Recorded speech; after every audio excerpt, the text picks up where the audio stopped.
To session 3 of the Sheffield Hopfest. How we doing, everybody? Big hello. Hello. Hey. Hello. So I'm Adam. So some of you know that already. And I've seen some of you on session 1. I know some of you have been on session 2 as well. So we're already warmed up.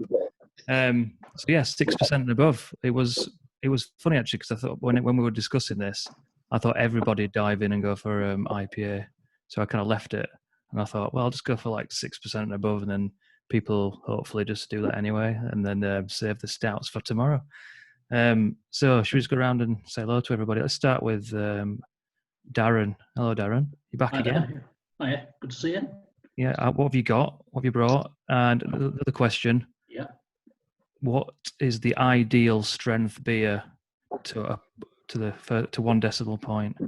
I like an 8% dipper normally. Normally for a double IPA. Very good. And what beer have you brought for us, Darren? It's a collaboration between Siren and Salt, and it's called the Abyssal Zone, and it is a Baltic porter. Excellent. Have you had that before? Sorry? You had it before? No, I haven't. It's the first time. So I'm more of a hophead. I usually go for the IPAs, but it was in my box and it fitted the bill quite nicely. Very good. Very good. Who we got next? Laura. Laura Bainbridge, Hatsley. Hello. Oh, there we go. Have you left this Zoom meeting? Have you just stayed put all day since? Pretty much. After the one last night, I went back onto Zoom with Laura, Rangeley, and Jim, and then my husband came home from work.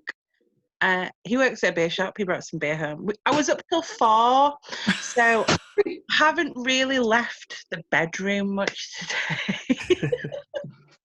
It's a normal day for you then. Yeah. Cool. So I got a Amundsen dessert in a can. Oh, nice. It's the mango chocolate creamsicle one. I've had it before. Basically, when I went to the shop to get some beers, Richard made me take the ones that I'd been stashing in the back. This one I had to drink apparently because the can was dented because he dropped it on the floor. Oh. So obviously I have to take care of that and drink it instead of selling it. You might be onto something there. Just go around kicking all the cans. 10.5%. 10.5%. And ideal strength, perfect strength beer for you. What strength have we got? I like a pastry stout, so I like a 10% plus. So if it's I need an actual number. Oh, an 10. Ideal number. I'm just going to go with 10. 10. So going 8, 10. Brilliant. We'll come back. Look, I would have guessed 12 for you, but 12 to 14. A total lush. All right, cool. Thomas Wright. Hello, One of my work drinking buddies. Well, one of my buddies generally, but what have you brought for us, Tom? Right, I've got Babalu by St. Desert. Babalu. Yeah. And what is it? It's 10% Imperial Russian Stout.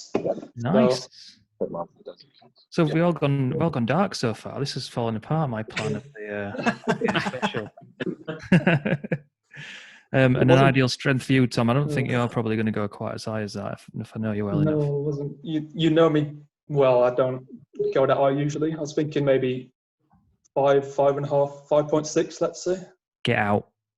Go on, kick him out. All right, I'll round it up to 6. How about that? Okay, your minimum can be 6. That's it. You're back in. You're back in. There you go. Just. Okay, I'll come back to you in a bit then. Paul, hello again. From that there down south. Yep. Evening. How are you doing? Not too bad, thank you. Not too bad. So what have you brought tonight then? So, like last night, I've gone with a Pipeworks Brewing Company. So this one is Ninja versus Unicorn, and Nice. It's a double IPA. No details whatsoever on the can about what's in it. So I did check on Untapped, and the only thing it said on Untapped really was 150 IBU. So I was expecting very bitter West Coast style, a little bit hazy. But it's definitely got that bitter kick to it, and So yeah, very happy with that. So ideal beer strength if you had to drink. So Don't worry about getting too drunk. Like it's just No. you could drink them all the time. see, I drink quite quick, so I like a nice 5.2.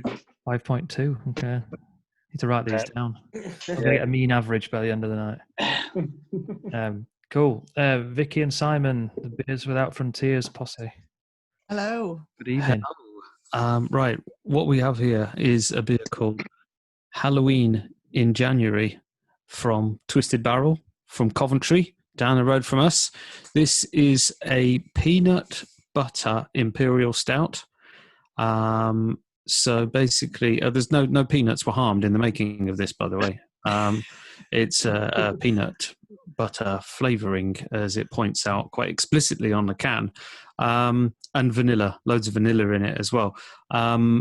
It's really good, and I would say the closest point of reference is everybody's favourite stout, maybe Buxton Omnipollo Yellow Belly. It is very Yellow Belly like. What do you think? It's very peanutty. Very peanutty. Yeah, nice. It's really good though. I wonder how you make a peanut. What do you make peanut flavouring out of? If it isn't peanut, then I wonder. It's probably an E number or something or other. Yeah. And if you're not worried about E numbers, then if you don't have the E number fear, then you can dive straight in on this. Yeah. But it's really, really good. As my work colleague says, it'll be a chemistry set, won't it? Yeah. So what strength was it again? 8%. Sorry, 8%. Yeah. Are you sharing that, or Vicky? Have you got Yeah. a different beer? No. We're sharing it because we're sensible, and already I was been drinking 7% Lambic earlier, and Schofferhofer in the garden before that. So Well, Schofferhofer kind of just brings that like level down. we're soft drinking it. Yeah, soft drink. Soft drink with a sprinkling of booze. Yeah. I'm going to ask you for your perfect strength beer. If you have to. I'm going to say, like Tom, I'm going to say 6. 6. 3.5%. Mild. So you can quaff. You can quaff then. You're going to get chucked out in a minute as well. 3.5%. You're going to get kicked out at the same time then, Vicky. I'm afraid. Sweet dark mild. Can't beat it. No, but he's getting 3.5%. I'm gonna if I up it to my ideal strength is 8, does that average us out and we can stay? Yeah, well. You're bartering now. Is that a truthful 3.5 then, Simon? Actually, probably not. No, it's probably 5. 5 is good. That was A lot of good beer at 5. Yeah. Excellent stuff. Sean Miller, hello, back again. I met you yesterday. Hello, feels like a long time ago last night. A long time ago since yesterday, yeah. So I've met the brief exactly, and I've gone for Left Hand Giant Mathematical Worlds, which is a 6% hazy IPA. Right, So bang on 6. Bang on the money. Full on orange. Looks good. It's quite. It's got a lot of colour to it. Quite piney, not very bitter. Orangey, I'd say, but bang on 6% meets the brief. I do have another one for later, which is the other end, but I'm saving that one. And your perfect strength beer? It's a tough one. Depends on the situation, doesn't it? I like them around 8. I think 8's a good one. Yeah. Okay. Right, where we're going. I'm going to go to the boys in the bottom corner, John and Charlie, even though it says Al. Yeah, well, it's Al's phone, so we're. That's all right. He's going to tag out, and he's going to come in with the next beer in a minute. So by the looks of the video, you're in Bar Stewards. We are. John lives. Well, John's pub's right near where we live, so we've already been meeting up, and it seems sensible for him to come down. You know, you see this meet distance. I know. You spend that much time together. It's a fish island, so yeah. Have you joined each other's bubble? We are. This is pretty much. The beer bubble, the Bar Stewards beer bubble, Bar Stewards beer house beer bubble. Yeah. We're on the Gamma Play Well Triple IPA, and it's a little bit mind blowing, to be fair. It tastes like syrup. Really, you can see the colour there. It's very nice. The overriding flavour is alcohol.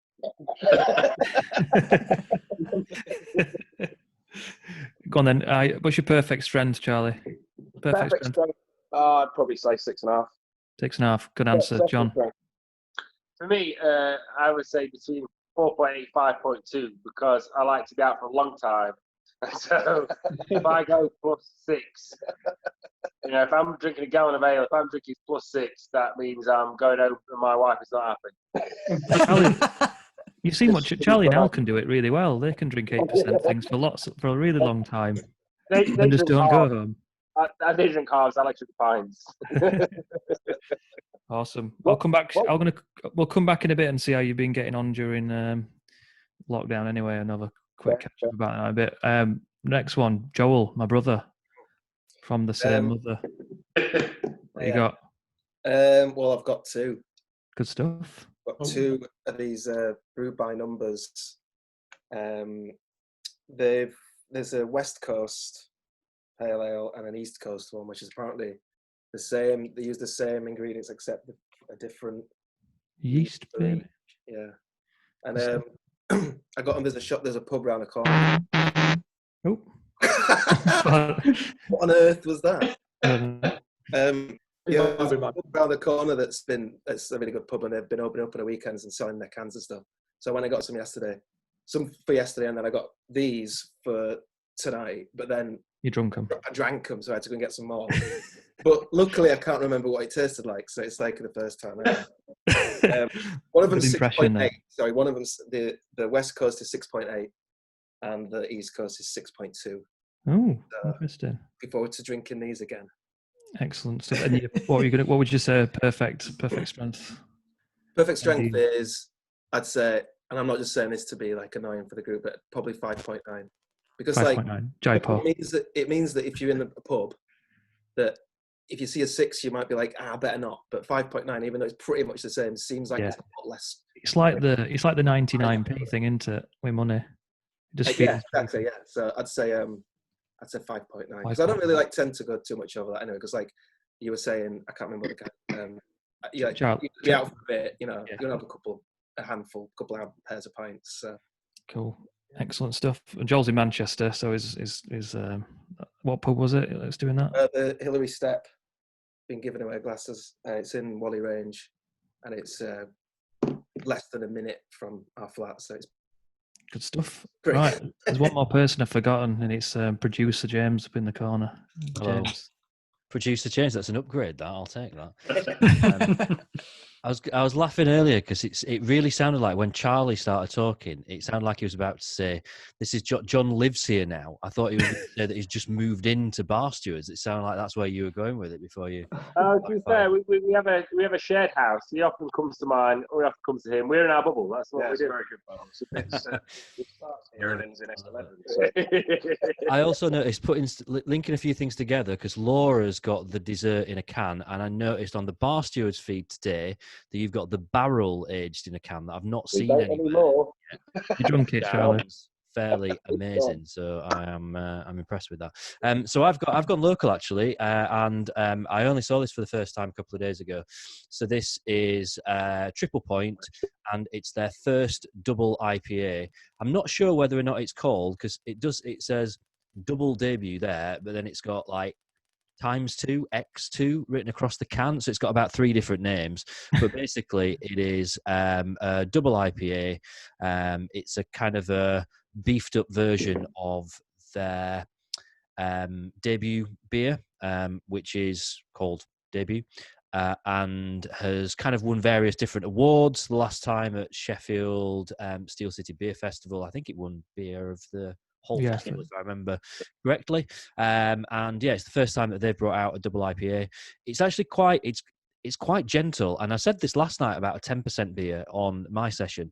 So I'm beginning to think I'm just turning into an alcoholic, and I just don't taste alcohol anymore because honestly, I'm like, it's really subtle. That it's quite gentle as it goes down. But yeah, it's not overly cloudy. It's a little bit on the cloudy side, but I would say it's a bit more kind of, if it was to be a coast, it would be more West Coast than East Coast. Cool. And perfect strength, did you say that? Did I miss that? I'm lucky because I've had the longest time to think about this, and I'm going to go for precisely 7.2% because 7.2. I think that is above session strength, but not at the strength where you think, oof, this is going to be a bit overpowering. So 7.2, perfect. Very good. Okay. Well, I'm going to keep hold of mine for now. But I have got a virtual kind of guest who's going to do a little 2-minute chat on one of their new beers, which is in the plus 6% range. So we're going to try and do some wizardry and make this work. I'm going to share my screen and hopefully you can see this. But high tech. Bit of tech. Dead air. Talk amongst yourselves. Right. Oh, it's more fun watching you, Adam, trying to manipulate technology. It's fiddly on a little laptop screen, isn't it? So like let's have a look. Right. In the meantime, can we guess who it is? Is it? Guys, it's James from Thornbridge Brewery here. Thank you for inviting us to Sheffield Hopfest, and as part of that, we're going to take the opportunity to talk you through one of our new collaboration beers, the Pondera. Pondera has been brewed with the fantastic guys at Firestone Walker. We were really excited and honoured, really, to have them over at the brewery, making this beer with us, and it was something, it was really a bucket list. We were so excited to brew a beer like this. So hopefully you've maybe tried this before, or you'll have the chance to try this one at some point soon in the future. But we'll crack this open now and have a bit of a look at it. So the name for this beer, Pondera, that's actually from our pub in Birmingham, if anyone's been there, the Colmore. It actually is written above, in the middle of the pub itself. It means balance in Latin, so we thought it worked really well for this type of beer we're looking at. It is a big West Coast IPA, comes in at 6.7%, so it does certainly pack a punch. And as you'll see here, it's got that nice clarity that you're going to expect from a West Coast IPA. The flavour already is coming off really nicely from here. I can smell it. It's that classic kind of pine, citrus, grapefruit, all those big characters you want and expect from the style. And then if we have a little bit of a drink of this one. So that bitterness really comes through well at the end. It's all about balance, handily with the name of the beer itself there. The bitter finishes, that pine and grapefruit carry on through. You're going to get some really nice citrus as well. And hopefully it's a collaboration, where they came over to us. So it's our sort of styles coming together really well. Both of our brewing capabilities coming really well to create something like this. And again, just a really exciting project. We talk about pairing this with chicken wings. You're looking at, some kind of nice barbecue or something where that bitterness is going to work through. But in all, hopefully you get the chance to try this with or without food and it goes down well. Cheers. There we go. Does that work? Excellent. Yeah. I don't think I mentioned it. So cheers to James Buchanan up at Thornbridge. Can I just say, I'm quite jealous of his video backdrop. It's so much better than I've got some stuffed toys on top of a shelf in the background. Was he at home? Was he at home in that? Yeah, it's his house. Yeah. So I've got kind of that, and I think someone else said 6.5%, and I'm going to go with. Oh, it was Charlie, wasn't it? Charlie went 6.5%. I think 6.5% is like the new session. New session spend. But yeah, same with that. Interestingly, in that video, I mentioned about the Colmore tap. Vic and Simon, it's your kind of new locally kind of. Yeah. Localish, yeah. And I have to say, I haven't noticed that written above the bar anywhere. We immediately looked at each other. Probably had too much Jaipur before we was, I think, did you say it's outside the building? It's like on the wall? Oh, well, we're always rushing to get inside, so we wouldn't have noticed. Yeah, because we were going in between January and February, so of course it was freezing cold. So, you've got to rush to get in, haven't you? So, But yeah, it's good beer, isn't it, Pondera? I've had a few cans of that. It's interesting, actually, because the first time I heard really good things from Laura. Said, she was raving about it, saying it's one of the best West Coast kind of ones she's had since she was over there in America. But I think I initially was a little bit disappointed with it. But I think what it is just I'm so used to having the East Coast stuff now that anytime I go West Coast now, it just tastes.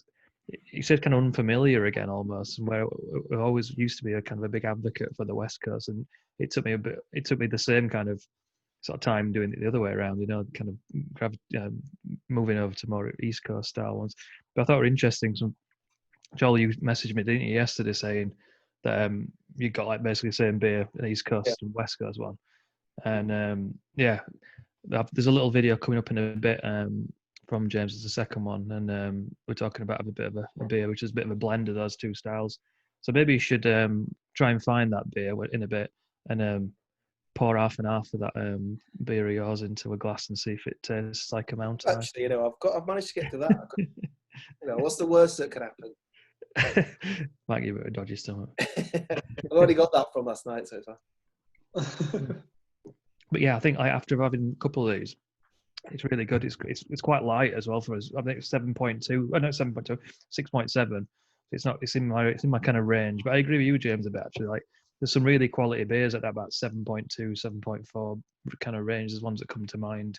I mean, like Cannonballs in that range. That were always a kind of a big beer back then, but Yeah.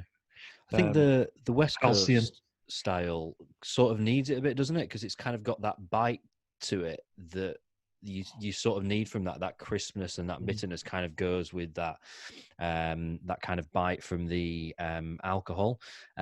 Although I guess you could argue that East Coast beers also need it to give it that sort of body and everything. So basically every beer just needs to be strong from now on. That's the only way forward, I think, the conclusion to that.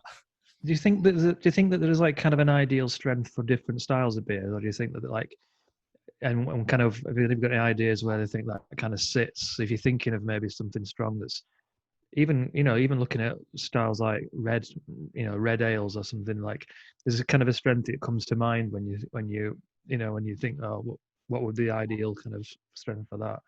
Because I know that like I don't really like going over probably 8 really on a IPA, because it just starts to taste like sickly sweet. But then something like what you're drinking, Laura, that's sickly sweet, but I could drink quite a lot of that at 11 or 12%.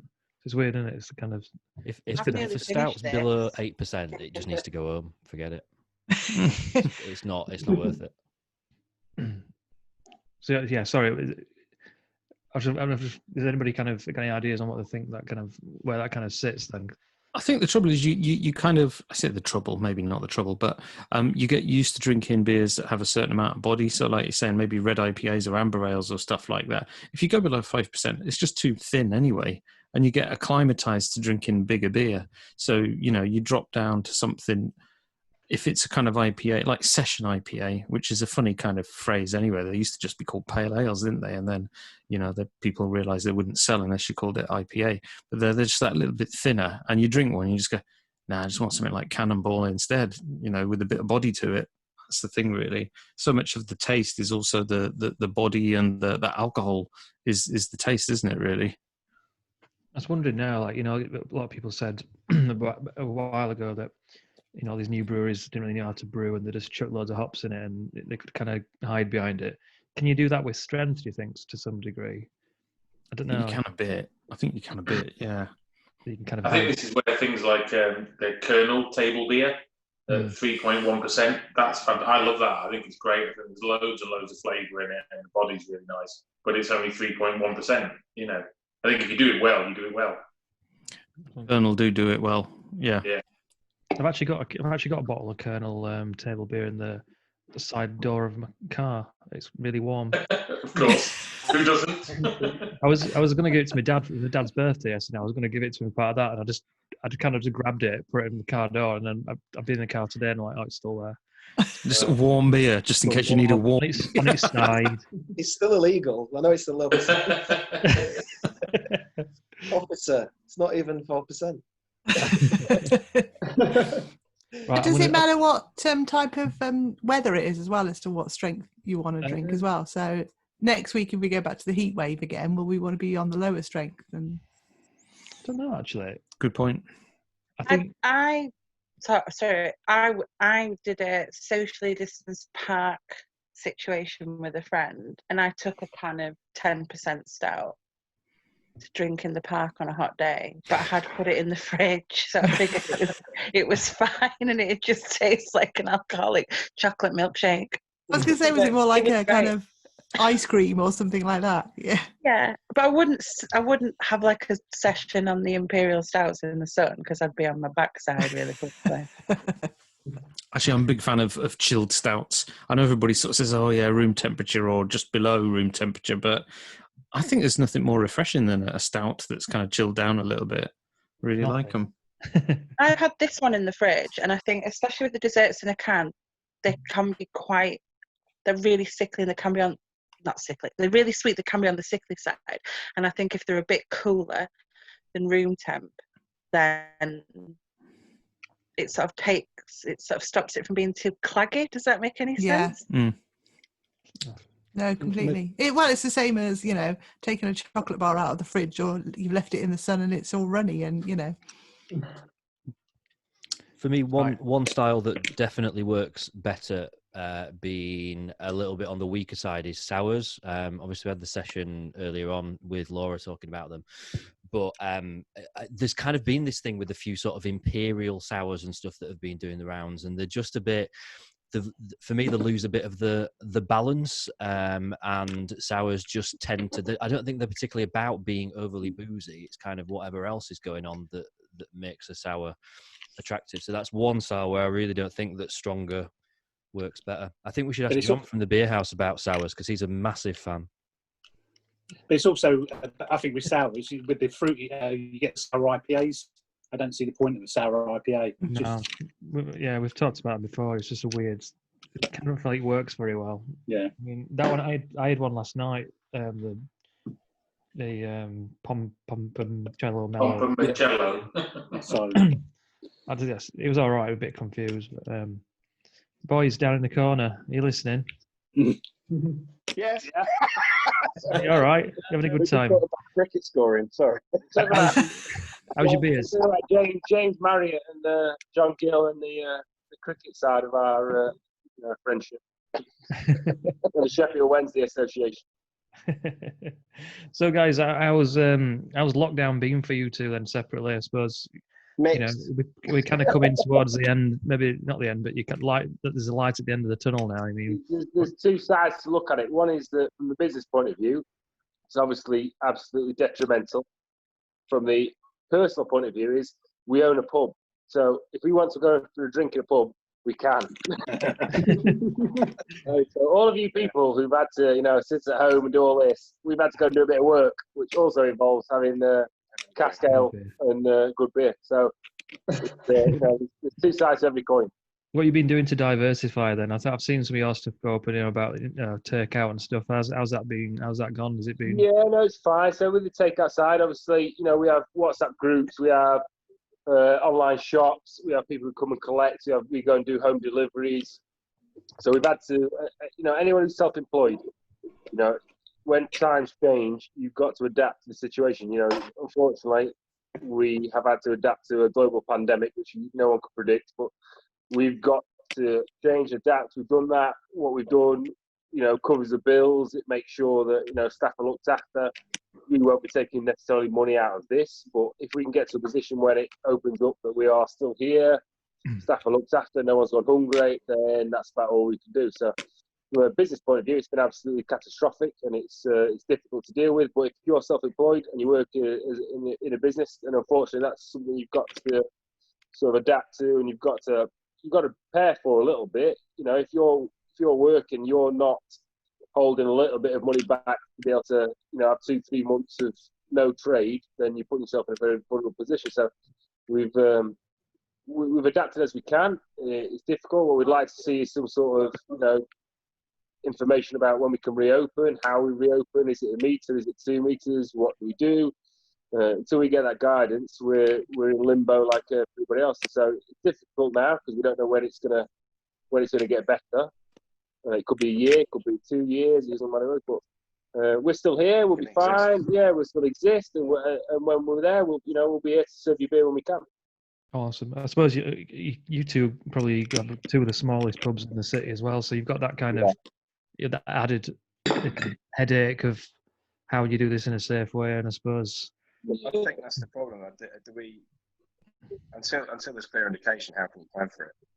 And I mean, and that goes back to the breweries. I mean, the breweries are given this sort of false flag of 4th of July seems to be the thing that's been uttermost. I mean, until it's concrete, breweries need time to be able to make the beer. A lot of the keg breweries, we're obviously ordering from keg breweries essentially. We've done a bit of cash, you've done a load of cash. but there's not enough cask breweries to go around, pubs that could reopen. So they need a lot more notice than the 4th of July. I realistically think it should be mid-July if they're going to announce it next week. Give it all those breweries a good chance to actually get some beer out there. So yeah, I mean, it's been mixed. I mean, we're obviously we're both open in some format, and then I think it's been easier on the smaller places. Smaller pubs can actually deal with this. The ones that we know, like the Rutland, the Crow, Shakespeare, you know, they're a bit too big to run on this sort of thing. For us, it will actually make a difference to just like break even. So I worry about the big businesses. Weirdly, you think the ones that aren't too big to fail? No, they absolutely can fail. And I think that once they open, everyone needs to go and support them as much as they would do anyone else. So. It's interesting you say that. I not really kind of thought about it that way around, but yeah. Well, they can't get the grants because obviously a lot of these companies, a lot of these businesses, they're over the threshold for getting the grants. So they are forced to get the loans to try and they might owe supply chain, but you know, hopefully they've been able to get their staff furloughed. You know, it's interesting what size your business is and the different problems that you face throughout. But I think for the smaller businesses, we've been protected better. Yeah, and we've been able to adapt quicker. You know, it's always run the business. You know, if you think about the bar, you think about Charlie, you think about Ali, think the beer Astley. We're in a position to be able to adapt quickly without many overheads, without massive staff. So. Yeah, massive difference. Yeah, it's a big difference. We can shift position quite quickly to go and do deliveries, to do takeouts, this kind of stuff. So. You know, compare that with my friend Sam and his family at West Street Live. You know, that's 30 staff on furlough and no chance of getting any grant. So they've been forced to get a loan. Yeah. And, you know, I mean, that's the thing. It's across the board, and especially how slow the Sheffield Council were to give up. I ended up on Look North because of it. It was quite a funny day. So, yeah. It's been fun, but hey, cheers, guys. We're still here. We're still here. Good stuff. Tom, I spoke to you for a little bit. You were talking about your ideal sort of beer being under 5% potentially, or around that. Drinking a big 10%er. How's it going down? Yeah, it's a big difference. This wasn't part of the plan, but I saw Ale Club posted on Twitter that they had a load of St. Mars beers in. So I went, I'm going to nip down and get some. I realised this was 10%. I was like, perfect. That'll do. This is really good beer, but it's like kind of what James was saying. It doesn't taste anything near 10%. I'm not sure if that's because I'm also becoming alcoholic like James, or like it feels like a dangerous beer because it doesn't taste anywhere near that. But it's a great beer. Very happy with it. I'm going to go through the people who've got dark beers first. So, Darren, you've got dark beer. How's yours going down? It's great. I'm not really used to Baltic porters. I think it's maybe only the third one I've had. Don't normally go for the sweet styles at all, but lovely. It's coffee, chocolate, rich tasting. Again, it could be quite dangerous. You could easily get through a few of it like a milkshake. So, good stuff. Vicky, Simon, I nearly called you Sicky and Vyman then, but it's absolutely fine. I was going to say we've been called many things in our many years together, but not. I think this is so. I'm going to contradict Simon here, where he says he likes a cold stout. I'm actually thinking this is getting better as it's warming up, sitting in the glass and warming up, because it was lovely when we the first few sips, but it had that slight astringency. That's now gone. It's all now really smoothed out. It's all really nice and just peanutty and smooth. And so, when Darren said you were having a Baltic porter, I was thinking, are they colder than other ones? Terrible. Serve cold. No, it's interesting. Yeah, if you do have your stouts kind of cold, it is interesting to sort of track its progress as it warms up over, if it's a strong one, you drink it quite slowly, it's interesting to sort of, when it reaches a certain temperature and you go, whoa, perfect temperature. What do you do then though? Do you just like quaff the lot because it's going to get too warm, or do you kind of, I don't know, but it's, as I say, this is great beer. Halloween in January, Twisted Barrel, Coventry's finest brewery, cracking beer. So, Laura, I'm assuming you're enjoying yours. Which version is it again? Remind me. Oh, it's all gone. You've got your microphone off as well. Yeah. It's gone. I've necked it. I have got another beer. I've got You got 15 minutes. I've got Hamilton's Crunch here. Oh, is that like the peanut butter one? Yeah, it's the peanut butter one, but they have one called Crunch, which is peanut butter stout. So this is the imperial version. Oh my god! Didn't know they did an imperial version. They do. My friend brought it up. My friend who lives down in London brought it up, and I met up with her at one of Aberdale's last beer festival, the Funk Fest, and I realised that it's supposedly out of date, so I figured I better drink it. Yeah. Right, I think I've covered all the dark beers, and I've got another video from James up at Thornbridge.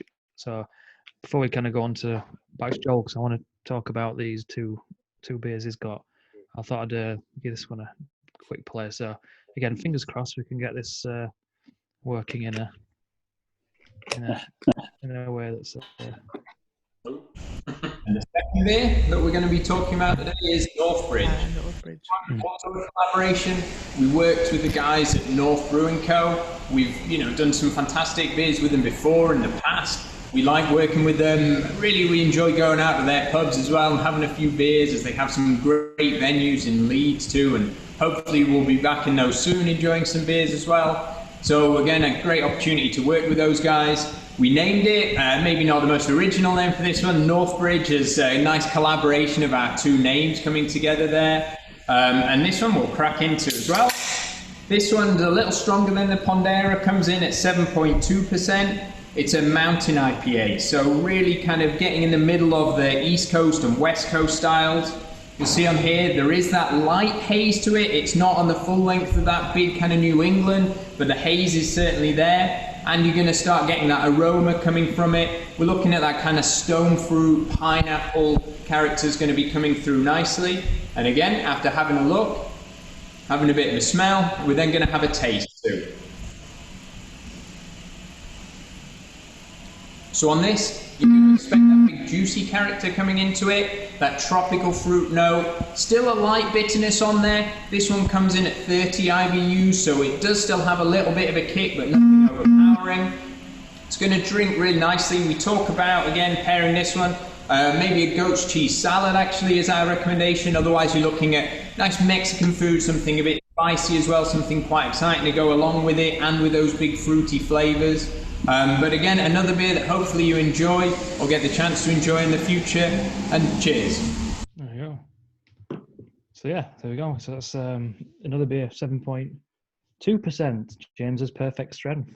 Yes, absolutely. By the way, that is a great beer. I don't know if everyone's tried it, but I had it on the tried it. Hopcast a couple of weeks ago, and it is brilliantly, so well balanced, cracking beer. Yeah. I'm interested in what people thought on that. Really, whether you've kind of got a preference on the West Coast or East Coast, or have you had any shifts recently? Because there seems to be a bit more variation than there was maybe a year or two ago, when everything was East Coast. But yeah, it's nice to have something slightly in the middle, and I think it does quite a good job at blending those two kind of styles. I think, Joel, you're going to try and pour half and half then, and see.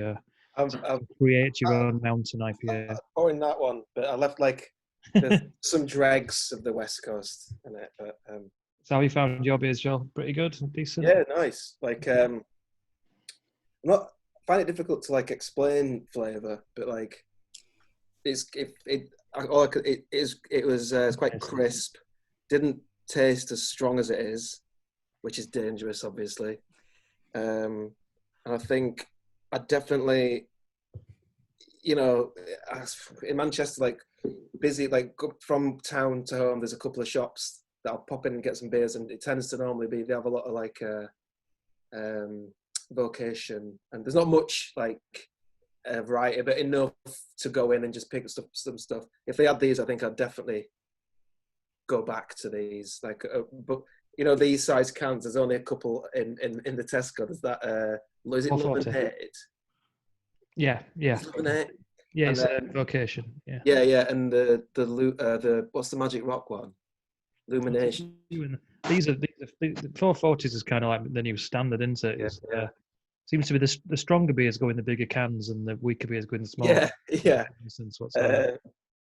And there's also been there's a Cloudwater Brewdog thing collaboration that I've been getting as well from there.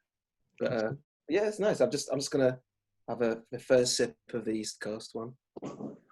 So that quite a bit murkier looking, that one then. Well, no, that's because I left some of the other drink in the bar. This one's quite a bit sweeter. Probably, yeah. It doesn't seem as bitter. It's really nice.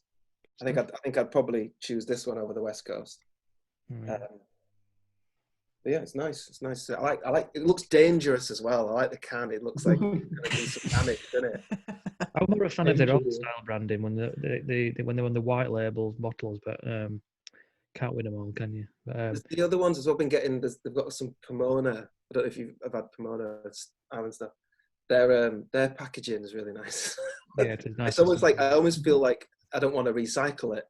Like something better I could be doing with this can. But well, I do.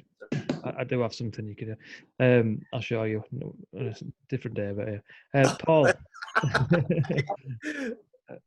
is your beer gone? Pretty much. Yeah, so pretty much all gone. So no, it was very tasty, definitely West Coast style.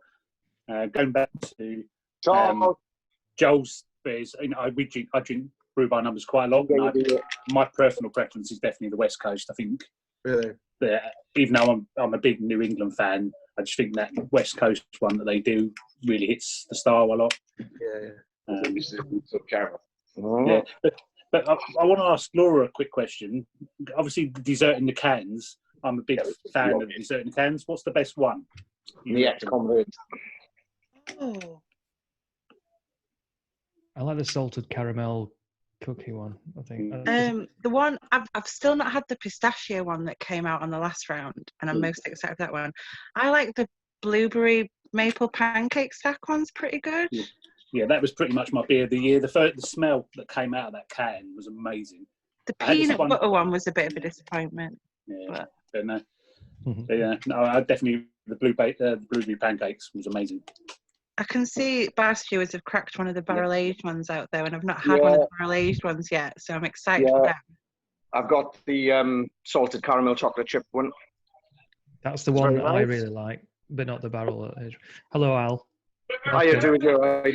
I'm a bit tired. I had a few too many beers last night, so carrying that beard around with you, mate. I know, to be honest, wearing you out. If I trusted myself to trim it, I would. But last time I tried to do it, I went a bit too short, so I'm just leaving it for now. Very good. So what you drink? That's what you're drinking tonight. You're drinking. Yeah, it's the barrel aged one, the salted caramel chocolate chip. We were lucky enough to get 3 cases of these in yesterday, but we literally sold them all in 20 minutes. So I managed to grab hold of this one, and it's very nice. It's very good. Is it same strength and everything? Is it just this of? Yeah, barrels? I'm pretty sure it's bang on 11.5% like the other ones. It's trying to think which one we had last night. I think we had the jam donut one, salted caramel, which was really good. Again, I was drinking it with bourbon last night though. But if anybody wants to try that, it is a very, very good mix. Don't put them in together, just have like a shot on the side. Banging, really, really good. I need to ask you a question, Al. We're short on time. I'm going to ask you a question. Your perfect strength beer. If you could only drink one strength beer, it wasn't going to get you any more drunk or less drunk. Just in terms of like enjoyment. Probably bang on 6, I reckon. 6. It's not quite got the kind of treacly viscosity you can get with some dippers, but it's still got a little bit more mouthfeel than something you get from like the 4 or 5%. So yeah, 6% is pretty much my session strength. So yeah, definitely 6%. Very good. I've missed Sean. Sean, how was your beer? My beer was lovely. I have now moved on to my second one, which is the 4.5-year barrel-aged Yadokai from Wild Beer, which is basically like drinking a large glass of sherry. I look like it as well. What strength is that then? That's what I reckoned. Oh, that was 13.5. Nice and light. But it's basically like a big large glass of sherry, so it's quite nice. Get a mince pie to go with it. Yeah. Very good. How's very quickly? How's lockdown been treating you personally, Al? Charlie's kind of filled us in on kind of the ins and outs. Yeah, of this thing. personally, yeah, it's been all right. Had the kids at home, which has been entertaining. Have to suddenly become a teacher when I can barely string together a sentence in English myself. So that's been fun. Yeah, it's been all right. I mean, I think we've been lucky in regards to the fact that we've, in the last 6 weeks, been able to open this place up.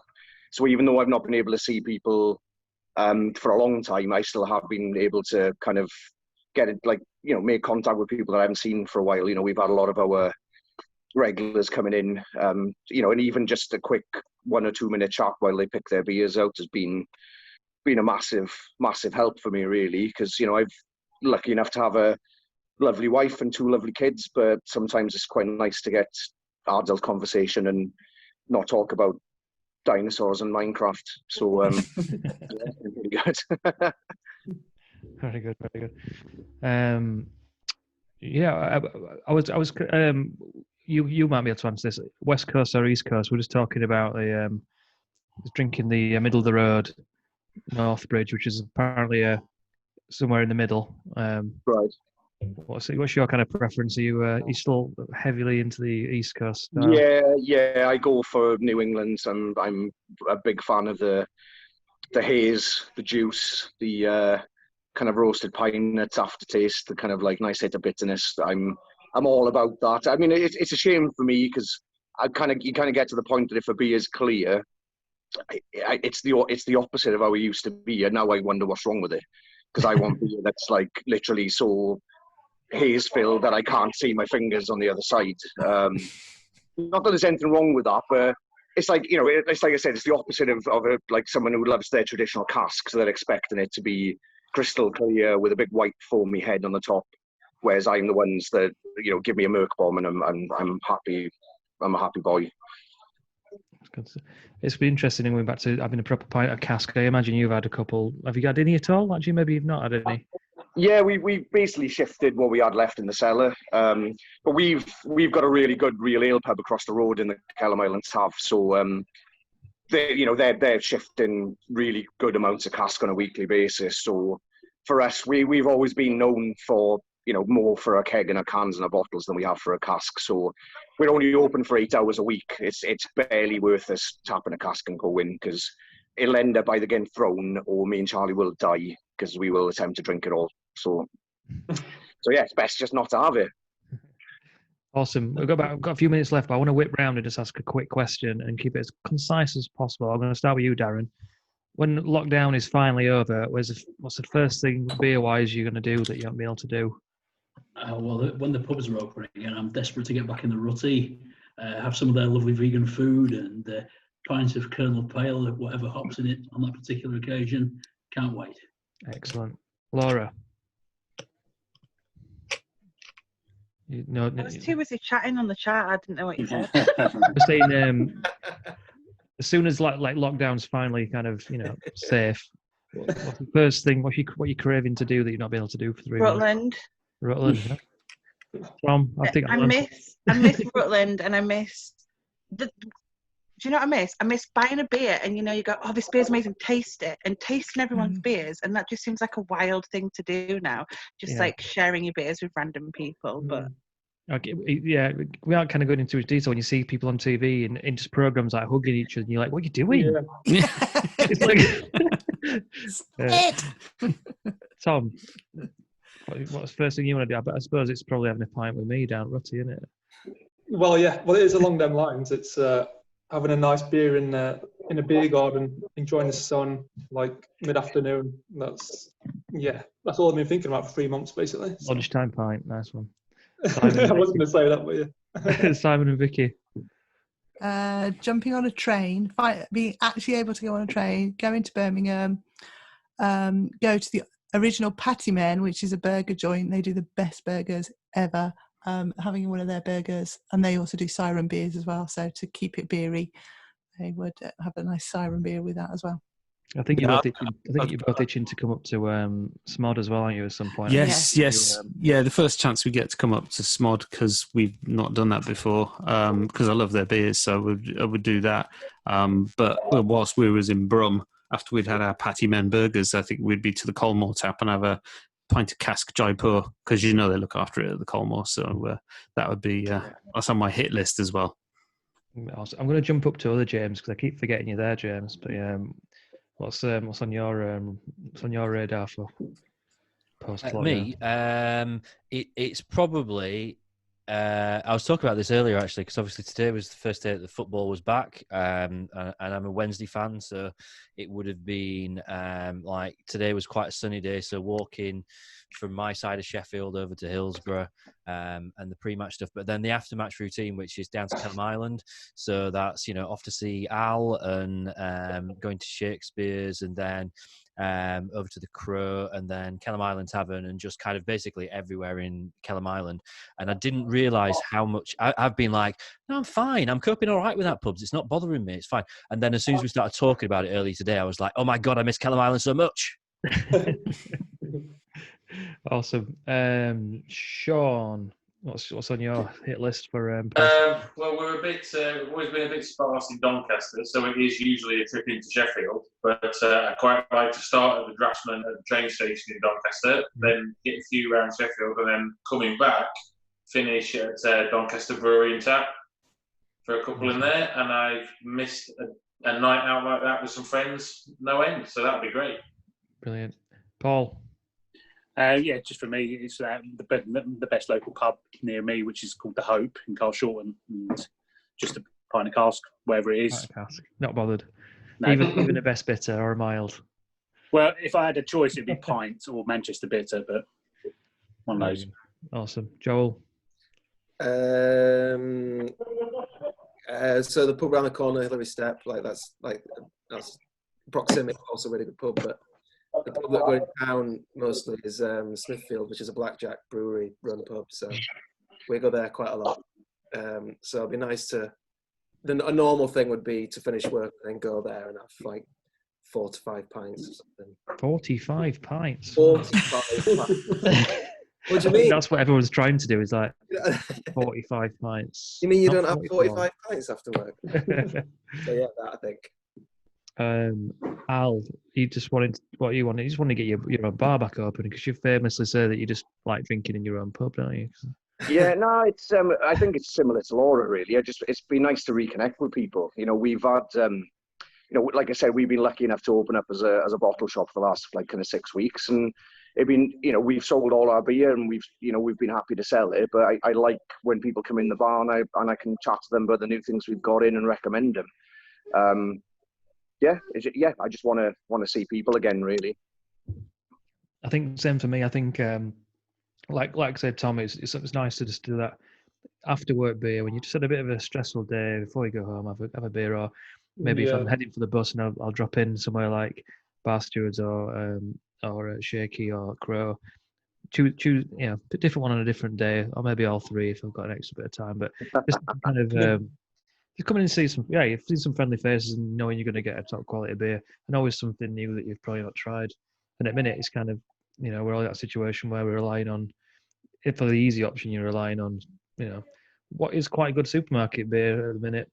Can't really complain some of it. So to some degree, and then topping up by going to see you guys or Archie Road or Sean or supporting your local businesses. Yeah.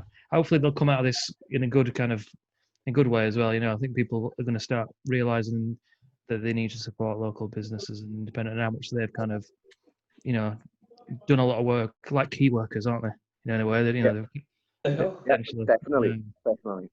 But yeah. Something I want to say real quick that what I miss is, especially for the Sheffield beer scene, is that if you go to one of your favourite pubs, you'll always see somebody that and it's like a community, and that's the thing that I feel a lot of people are missing, is just knowing that if you go out, it doesn't matter if you're going to Shakespeare's, Bar Stewards, even if you're just down in, going down Hopcast or whatever, you'll bump into somebody that and it's that beer, that local beer community that we have that I miss. Well, I think that's a good way to kind of wrap it up, really. Like, all looking forward to getting back to, seeing each other and having a good beer together. And we do like to do a little beer selfie. So if you've got your can or cans, get them up, give us a smile, and we'll take a nice little snapshot. I've got two actually, so I want to go two. Cool. Smile. Awesome. Cheers, everybody. But yeah, thanks to everybody for joining, and hopefully some of you will be there tomorrow for Sean for his last day. Stout Sunday. I think we need to get some music a bit like Ski Sunday, don't we? Yeah. We have given him a microphone, so he might actually get some nice audio out of him, but wishful thinking. But yeah, thanks again, everybody. And Thank you. Cheers. Thank you. Yeah, Take cheers. it easy, guys. Cheers, everyone. Bye. See ya.